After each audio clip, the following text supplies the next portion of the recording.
going to create a surface model using a digital terrain model. We will then import some geological data, such as boreholes. We will then model the subsurface geology using various surfaces. Note that we will model a discontinuity here.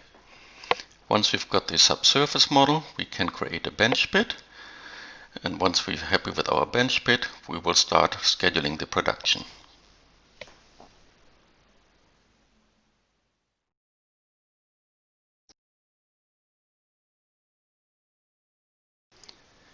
So we will be setting up a surface model by using our surface data, which could be a XYZ file or could be a terrain model, which we will then grid into a regular grid. There are a number of importing functions, such as ASCII, a simple text format, or more dedicated formats for importing directly from Esri or other software packages. Once we've created our surface grid, we can start visualizing it. One of the ways of visualizing it is classical contouring, where we use major and minor contour intervals to display our terrain model on the screen. Another option to display terrain or any other surface for that matter is the rainbow contouring. Now we can import our borehole data by using either one of the predefined import functions or using a free edit. We can use a free format where we can import data in CSV or comma delimited files, text files, or a number of other options. And we can assign the field values which we want to import.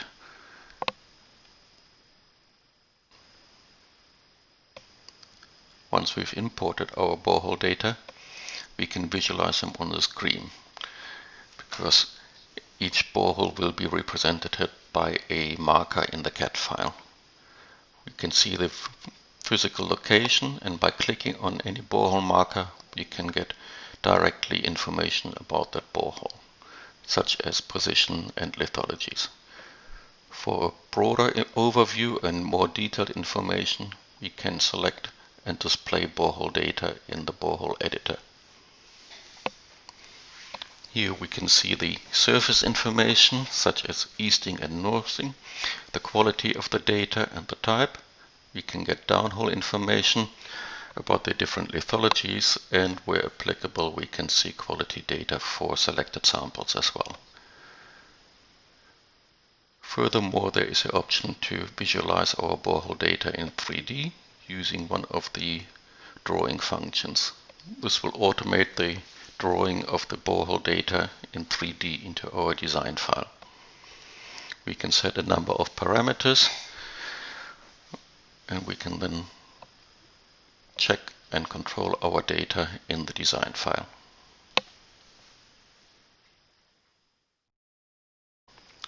Using the 3D function, we can orbit our design file, and we see that our data has been written in 3D according to our input data. Another great way of visualizing our data in 3D is a surface file viewer, where we will use a rendering to give us a 3D representation of our data. Here we can display surfaces as solids. We can change angles. We can add additional information, like for example the surface model that we've created earlier. We can add exaggeration in there. We can spice things up a bit by choosing a more interesting pattern for our surface, such for example some terrain model, to make it a little bit more realistic.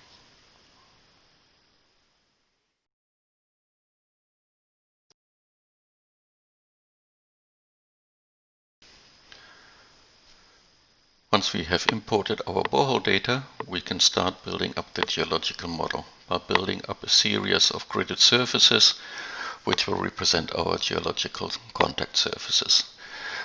In the mining settings, we can define a number of parameters and interpolators which will determine how we are going to model the geological information at the borehole point.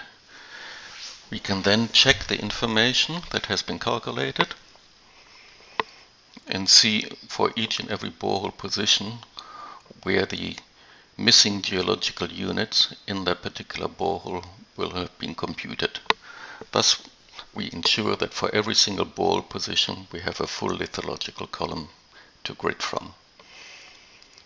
We then use the surface gridding mechanisms to create a gridded surface for each and every contact zone. There are a number of interpolating options which we can use, such as triangulation or inverse distance, and we can use a autorend file to create a geological model in one go instead of having to create every single surface individually.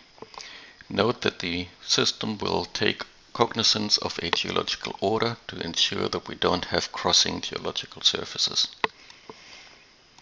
Once we've created our surface model, we can then pick the various surfaces and render them in 3D again.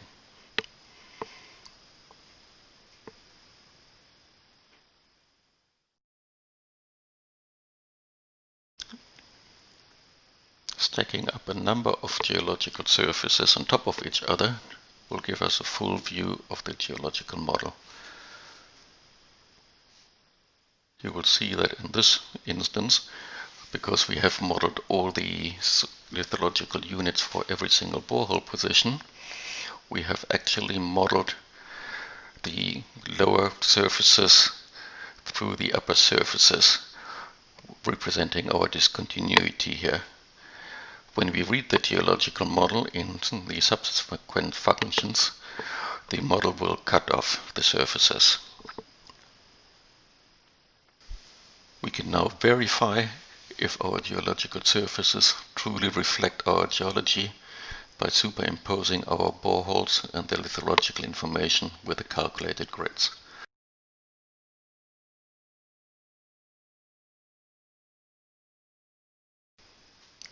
Another way of visualizing the calculated grids is by drawing them directly into the design file.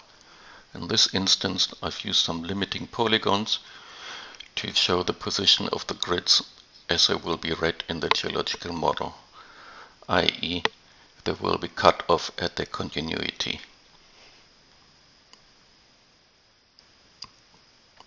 Using our drawing viewer, we can now render the design file with the drawn grids.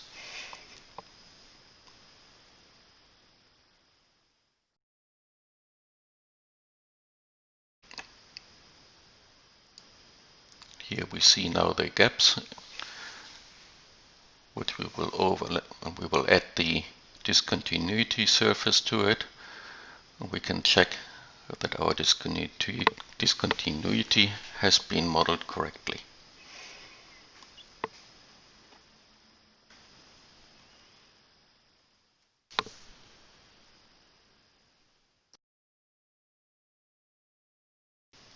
In addition to modeling geological surfaces, Carlson offers the possibility to model blocks as well, which is particularly useful, for example, to model the vertical variation within a mineable horizon, as we will do here.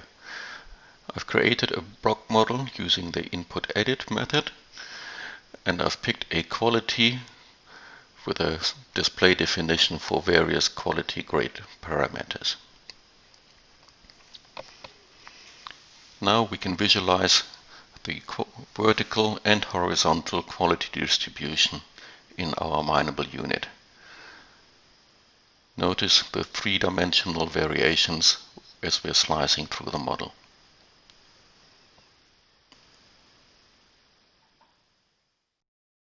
We can now incorporate that information with the information we have already generated. For example, we can add any of the geological or topographic surfaces that we have modeled using the grid modeling method. And of course, we can add our borehole data from the screen.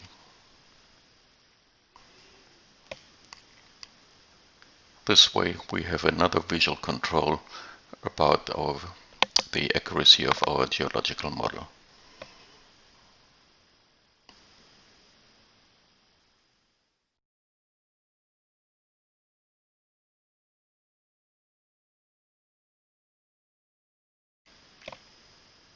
Slicing through the model, both vertically and horizontally, is a great way to get a feel of the three-dimensional distribution of our quality variations.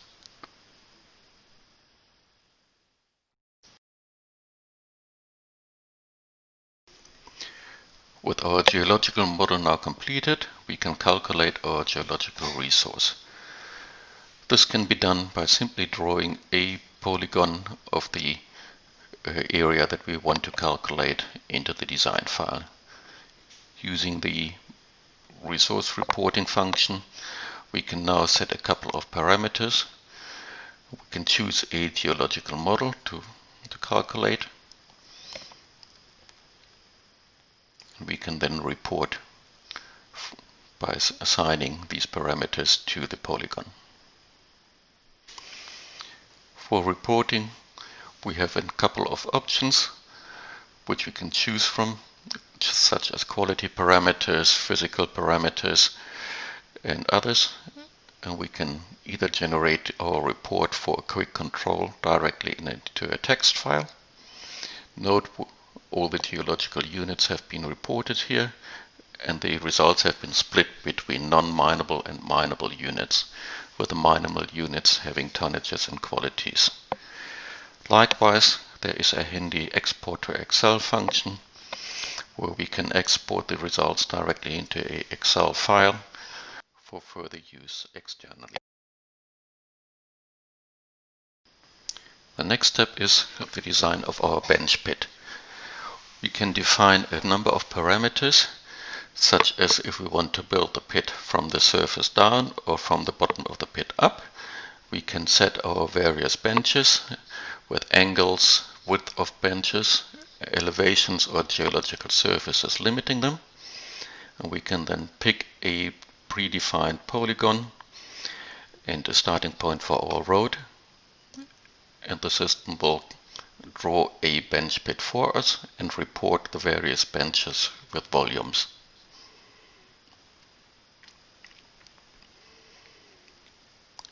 The pit has been drawn directly into the design file as a 3D object, which we can visualize in 3D together with other information such as our borehole information.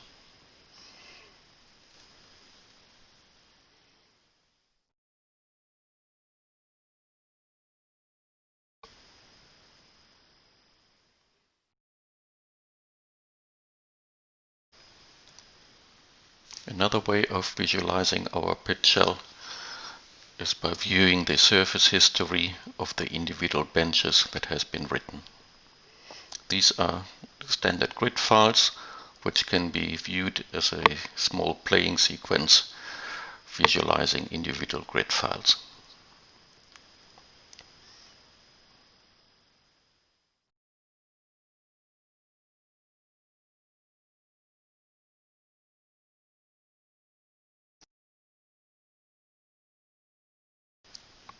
We can now use our pit shell to report mineable reserves in a similar fashion to the reporting of geological resources. We can set gain and losses and a couple of other mining related parameters to do the necessary modification to our geological resources automatically. We use the pit shell as our limiting parameter, and we can report in a number of mining related issues. For example, we can report on our mineable reserves on a per bench level. As you can see, we've listed all our benches with the various geological units and where mineable material is occurred. Of course, we can use the export to Excel function as well to report our reserves in Excel and to externalize it.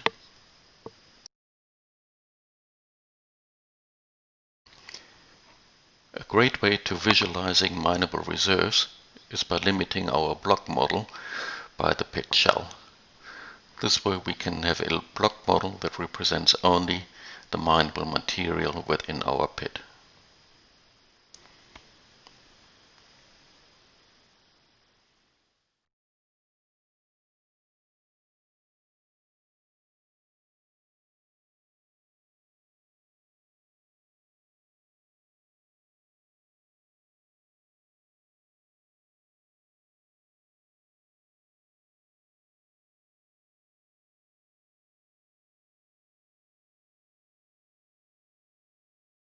Again, we can slice through the model to focus on individual sections.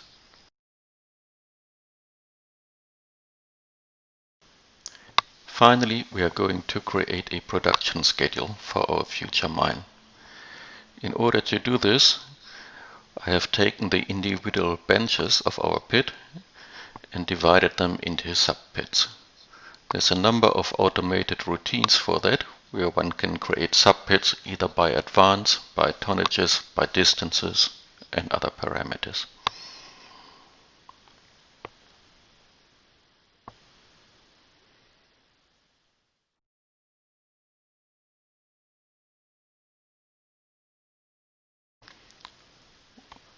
The next step is to set up a production unit and a production calendar.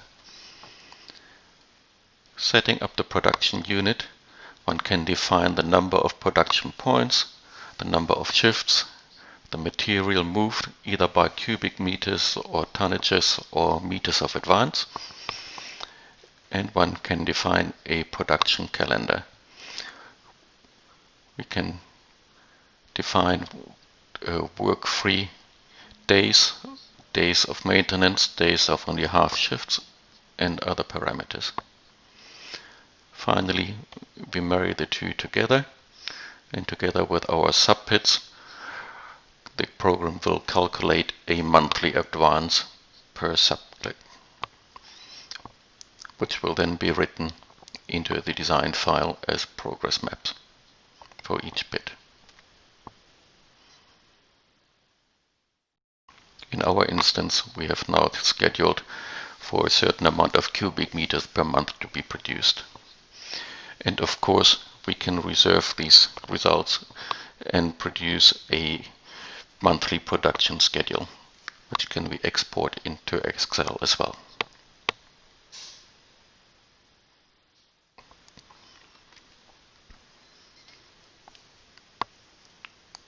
There's a great way of visualizing our monthly production schedule as well. Similar to visualizing the benches, we have a little playback sequence which will now show us the monthly advance of our mine from start to finish.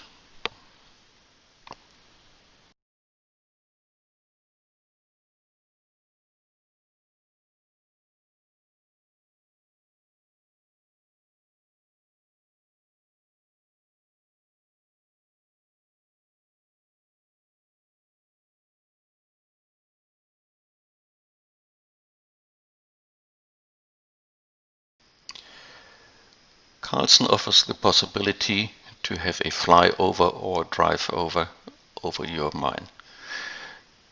In this case, I have defined a vehicle path which we're going to follow, taking us down into our pit.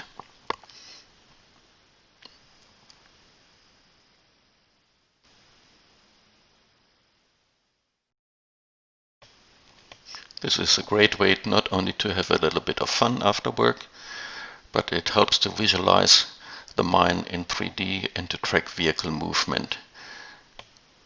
There is a possibility to record the track as well and to check for inclines and other parameters that will help you to design your vehicle movement. So I hope you enjoyed the video.